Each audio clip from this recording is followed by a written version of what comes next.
Parisien. BFM Business, Intégral Bourse, jusqu'à 18h, la bourse en temps réel.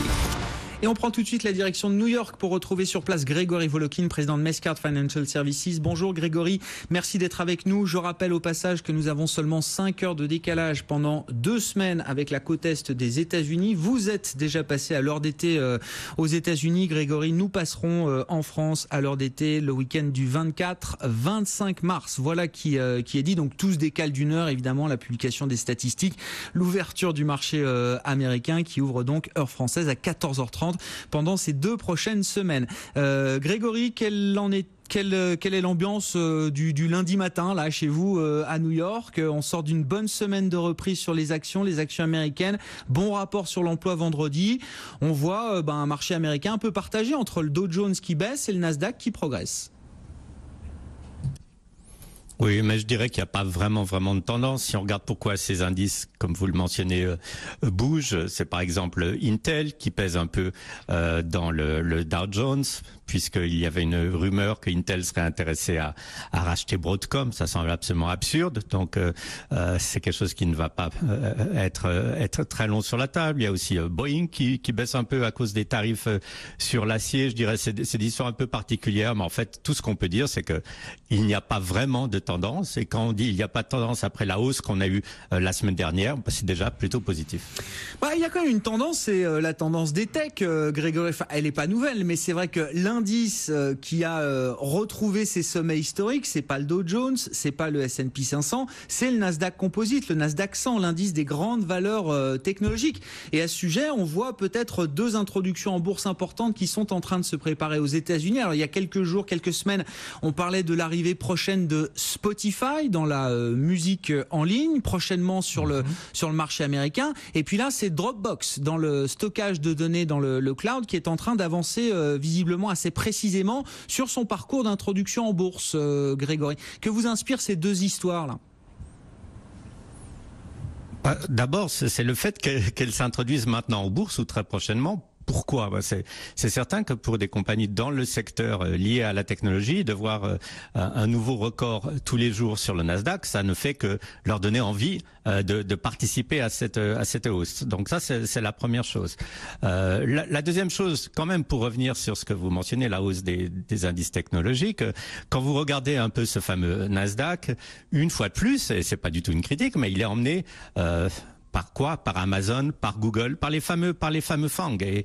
Et ces fameux FANG font 2/3 de la hausse du Nasdaq cette année, et toutes les autres valeurs technologiques donc sous-performent ces fameuses grosses valeurs.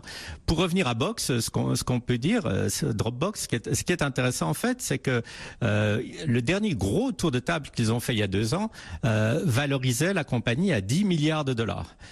Et quand on estime aujourd'hui la valorisation de Dropbox par rapport aux indications qu'il donne avant de s'introduire, on en est à 7,5 ou 8 milliards. Donc en fait, sur 2 ans, cette licorne a baissé en valorisation, alors que quand même, et ça il faut le noter, par rapport à beaucoup d'autres introductions dans ce genre de secteur, même si c'est une compagnie qui perd de l'argent, elle a un cash flow positif.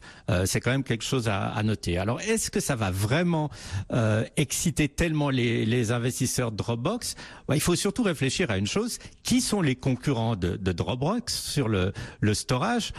Donc, évidemment, c'est les mêmes noms. C'est Amazon, c'est Microsoft et c'est Google. Donc, avec des concurrents aussi forts, aussi solides, peut-être que les investisseurs seront pas tellement enthousiastes. Sauf qu'il faut dire, puisqu'il y a très peu d'introductions en bourse en ce moment, ça sera peut-être la raison qui les poussera à acheter Dropbox à l'introduction. Est-ce que la rareté des introductions en bourse, dans la tech notamment, est-ce que ça va faciliter l'arrivée de Dropbox, ou au contraire, est-ce que la comparaison avec les géants du secteur qui eux évidemment gagnent énormément d'argent avec ces systèmes de stockage, est-ce que la comparaison sera suffisamment flatteuse pour Dropbox qui revendique alors 500 millions d'utilisateurs, mais 11 millions seulement qui sont prêts à payer pour avoir un petit bonus en termes de stockage? stockage, ça fait quand même pas énorme. On parle quand même d'une valorisation qui serait comprise entre 7 et 7,5 milliards de dollars pour Dropbox, donc qui avance sur ce projet d'introduction en bourse, et puis Spotify notamment qui est attendu pour le mois d'avril sur le marché américain.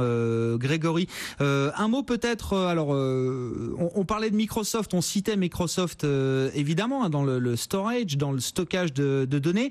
Un ancien manager de Microsoft serait peut-être pressenti pour venir récupérer la place de Gary Cohn à la Maison Blanche. On parle de Chris Liddle, 59 ans, passé également chez General Motors, donc qui vient, qui vient rallonger un peu la shortlist qui était composée jusqu'à présent de Peter Navarro, grosso modo.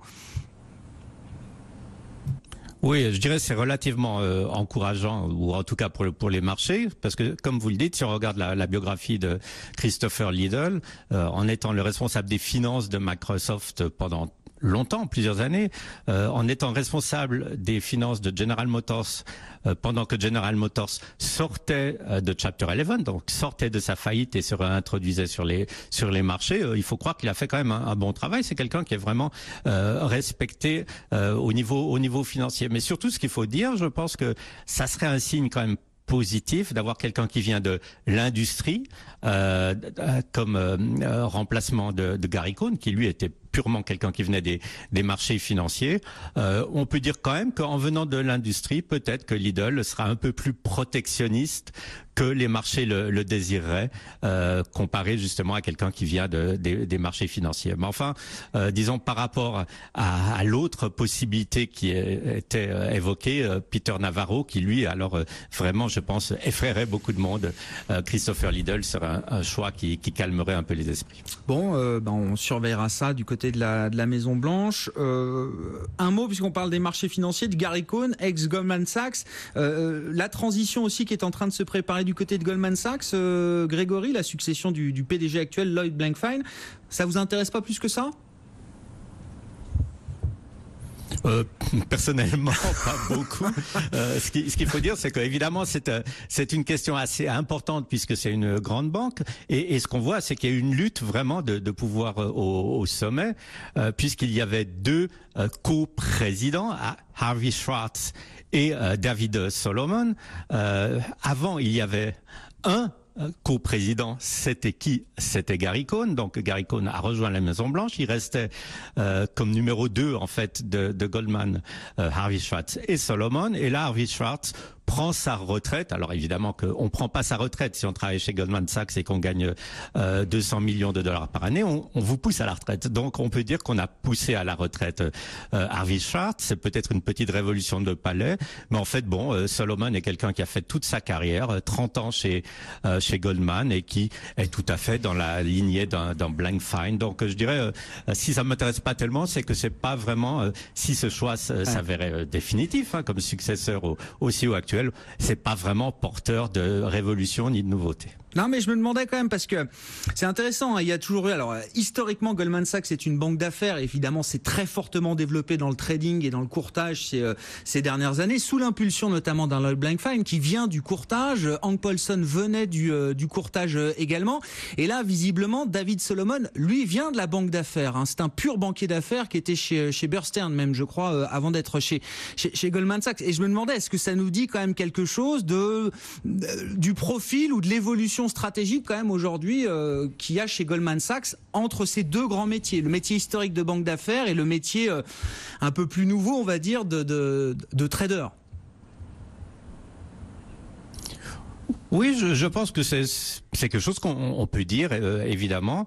C'est vrai que Solomon, il vient de la banque d'affaires, mais il a aussi passé par le trading et le courtage sur action. Mais c'est vrai, il a fait sa carrière et il a fait sa marque dans Goldman Sachs au niveau de la banque d'affaires. C'est clair que actuellement, qu'est-ce que Goldman Sachs essaie de faire? C'est justement diminuer son activité trading. D'abord parce qu'ils n'ont pas le choix, puisque évidemment le trading pour fonds propres a été vraiment limité par la loi Dodd-Frank, limiter le trading aussi, parce que le trading en obligation, si on pense que maintenant le marché obligataire sur les prochaines années sera un marché quand même difficile, peut-être un bear market obligataire, c'est ce qui se dit ici. Donc c'est clair que ça sera pas vraiment la voie la plus royale pour Goldman. Et puis Goldman est en train de s'étendre vraiment aussi sur la banque de proximité. On n'en parle pas tellement, mais c'est vrai qu'ils essayent d'avoir vraiment des clients comme des monsieur tout le monde, si on peut dire. Et ça, c'est aussi une voie qui est, je pense, dans le sens de ce que pourrait amener Solomon comme président. Donc oui, vous avez raison, c'est peut-être une petite indication, mais en gros, Goldman ne doit que s'ajuster à la réalité. Ils peuvent pas vraiment faire cavalier seul.